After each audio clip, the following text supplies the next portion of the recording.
अस्सलाम वालेकुम। आज हम स्टार्ट करने लगे हैं। जो आज का हमारा एक्सपेरिमेंट है वो है determination of high resistance flash lamp, neon flash lamp. ये नियॉन फ्लैश लैम्प के लिए हम काम करने लगे हैं, उसकी हाई रेजिस्टेंस फाइंड आउट करने लगे हैं।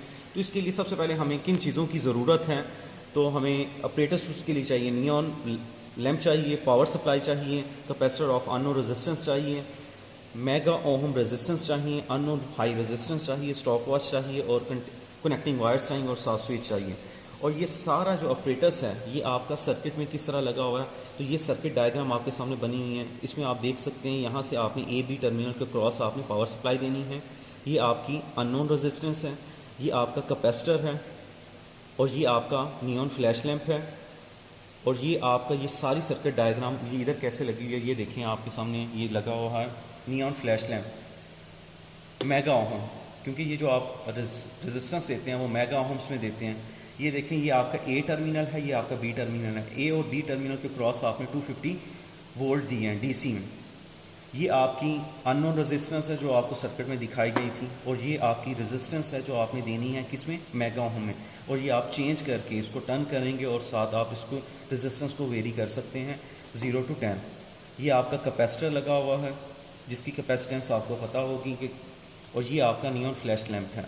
सबसे पहले नियॉन फ्लैश लैम्प क्या होता है इसके बारे में आपको थोड़ी सी चीज़ें बता दूँ। नियॉन फ्लैश लैम्प होता है, ये आपके दो इलेक्ट्रोड्स होते हैं जिसके अंदर आपने नियॉन गैस को लो प्रेशर के ऊपर अंदर एग्जर्ट किया होता है, और उसके अंदर नियॉन गैस जो होती है वो लो प्रेशर के ऊपर होती हैं। ये 2 इलेक्ट्रोड्स आपको नज़र आ रहे हैं। अगर आप नियॉन फ्लैश लैम्प के ऊपर फोकस करें तो ये देखें आपको 2 इलेक्ट्रोड्स नज़र आ रहे हैं उनके अंदर। तो ये इसका फ्लैशिंग टाइम क्या होता है, फ्लैशिंग टाइम वो होता है जब एक दफ़ा ग्लो करें उसके बाद नेक्स्ट टाइम जब ग्लो करता है तो 2 कंसेक्टिव ग्लोज के दरमियान जो आपका टाइम होता है उसको कहते हैं फ्लैशिंग टाइम। ये इसकी फ्लैशिंग टाइम की डेफिनेशन है। अब हम देखते हैं कि हम इसको कैसे इसको प्रैक्टिकली परफॉर्म कर सकते हैं। तो उसके लिए जो आपको टेबल चाहिए होगा, वो सबसे पहले टेबल में क्या है कि आपने नंबर ऑफ़ ऑब्जर्वेशन कितनी लेनी है, आपने 3 टाइम लेनी है या 5 टाइम लेनी है, तो नंबर ऑफ़ ऑब्जर्वेशन आपने लिखती 1 2 3 4। उसके बाद रेजिस्टेंस और मेगा ओहम, यानी यहाँ से आपने जो रेजिस्टेंस रखनी है वो 1 रखी, 2 रखी, 3 रखी, 4 रखी, वो रीडिंग्स आप यहाँ पुट करेंगे। इसके बाद टाइम फॉर 20 फ्लैशेस, यानी ये नियॉन लैम्प जो है आपका 20 टाइम फ्लैश करता है, उसका टाइम आपने स्टॉप वॉच की मदद से फाइंड आउट कर देना। तो ये एक दफ़ा टाइम नोट करेंगे वो T1 आ जाएगा आपका, जब दूसरी दफ़ा टाइम नोट करेंगे वो T2 आ जाएगा for 20 flashes, time for 20 flashes, फिर वो T2 आ जाएगा। जब T1 और T2 दोनों आपके पास आ गए तो दोनों का आपने मीन नहीं ले लें, फाइंड आउट कर लेंगे। जब ये आपका T आ जाएगा मीन लेकर, उसको आपने नंबर ऑफ़ वाइब्रेशंस पे डिवाइड कर देना है। जैसे 20 फ्लैशेस हैं तो आपने 20 फ्लैशेस पे डिवाइड किया तो ये आपका आ जाएगा flashing time period. Flashing time मैंने आपको डेफिनेशन अभी आपको बताई कि 2 दफ़ा आपका नियॉन बल्ब जब ग्लो करता है तो उसको ग्लो करने के दरमियान जो टाइम होता है उसको फ्लैशिंग टाइम कहते हैं। इसकी डेफिनेशन आगे लिखी हुई है, ये फोकस करवाएं, ये फ्लैशिंग टाइम क्या होता है। उसके बाद ये नियॉन फ्लैश लैम्प होता क्या है ये भी इसके बारे में एक्सप्लेनेशन आपको मिल जाती है। स्ट्राइकिंग टाइम क्या होता है, स्ट्राइकिंग टाइम वो होता है जब आपने जो वोल्टेज अप्लाई किया है नियॉन फ्लैश लैम्प को जो मिल रहा है वो आपका जिस वोल्टेज के ऊपर ग्लो करना शुरू कर देता है उसको हम स्ट्राइकिंग वोल्टेज कहते हैं। और ये आपका जो कैपेसिटर लगाया हुआ है, कैपेसिटर का भी एक सेपरेट टॉपिक है, वो कितनी देर में आपका कैपेसिटर जो है वो चार्ज हो जाता है, वो आपने, और वो कितना वोल्टेज चाहिए होता है, वो V=V0 e raised to power -t/RC से आप फाइंड आउट कर लेते हैं। 1 - e raised to power -t/RC, इससे आप फाइंड आउट कर लेते हैं उसका वोल्टेज भी, उसकी कैपेसिटेंस भी।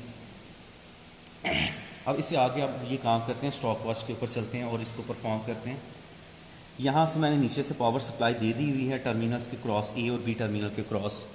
तो अब मैं क्या करूँगा, सबसे पहले मैं इधर जो आपकी नॉन रेजिस्टेंस है उधर से आप चेंज करेंगे 0 से। मैंने जैसे ही 1 किया तो आपका ये देखें नियॉन फ्लैश लैम्प पे ग्लो करना शुरू कर दिए। अब मैं क्या करूँगा, मैं इस इधर से इसको स्टार्ट करूँगा और मैं इसकी 20 टाइम ग्लो करने का टाइम जो है वो नोट कर लूँगा। तो मैं अभी स्टार्ट करने लगा हूँ। आपने ये देखना है नियॉन फ्लैश लैम्प जो है वो कितनी दफ़ा 20 टाइम जब ग्लो कर लेता है तो आपने ये इसको बंद कर देना है।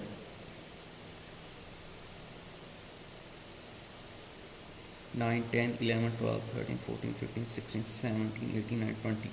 तो ये मैंने 20 नोट कर लिया टाइम। 20 ग्लो के लिए टाइम नोट कर लिया, ये 7.78 आया। तो अभी ये मिस्टेक भी हो सकती है, मैं अब ये एक दफ़ा मैं इधर नोट कर लूँगा 7.8, और कितना मैंने मेगा होम दिया 1, तो मैंने इधर नोट कर लिया। अब मैं दोबारा यही काम करूँगा, 1 2 3 4 5 6 7 8 9 10 11 12 13 14 15 16 17 18 19 20। तो ये मैं 20 वाइब्रेशन के लिए 20 ग्लो के लिए फिर मैंने टाइम नोट किया, फिर वो अप्रॉक्सीमेटली इतना ही आया। इधर आप देख सकते हैं 7.79। तो ये टाइम मैं आप इधर नोट करूँगा, पहले 7.8 आया, आप आपका 7.9 आया, तो मैं इसको 7 ही लिख लेता हूँ अगर फॉर एग्जाम्पल। तो अब इन दोनों का मैं अगर एवरेज लेता हूँ तो 7.75 आ गया, यानी दोनों को ऐड करके 2 पे डिवाइड करूँगा। तो इसके बाद मैंने क्या करना है, ये टाइम पीरियड उसका फाइंड आउट करने के लिए 7.75 को मैं 20 पर डिवाइड करूँगा। तो आपके पास time period of time flashing time period आपके पास निकल आएगा। और वो कितना निकलता है ये देखें आपके सामने, 7.75 को 20 पे डिवाइड किया तो ये आ गया 0.38। तो ये नोट कर लूँगा 0.38, ये आपके पास आ गया 0.38। अब यही काम आपने रेजिस्टेंस को इंक्रीज़ करना है, 1 से 2 कर दें। इधर से आप देख सकते हैं 1 से मैंने 2 करना है, तो फिर मैंने नोट करना है। अब ये देखें डिफरेंस देखें, जब मैंने 1 रखा है तो ये ग्लो ज़्यादा कर रहा है, और जैसे ही मैं रेजिस्टेंस को इंक्रीज़ कर रहा हूँ तो ये ग्लो टाइम आप इंक्रीज़ कर जाएगा, यानी फ्लैशिंग टाइम जो है उसका इंक्रीज़ कर जाएगा। और 20 वाइब्रेशन के लिए अब आपको उसका ग्लो करता हुआ टाइम वो नज़र आ रहा है, कैमरे में भी आपको नज़र ना आ रहा हो जब मैंने इसको 2 किया। अब मैं यही काम दोबारा करूँगा, मैं 20 ग्लो के लिए टाइम नोट करूँगा और वो पहले से ज़्यादा हो जाएगा, क्योंकि अब उसको ज़्यादा टाइम लग रहा है। 3 4 5 6 7 8 9 10 11 12 13 14 15 16 17 18 19 20।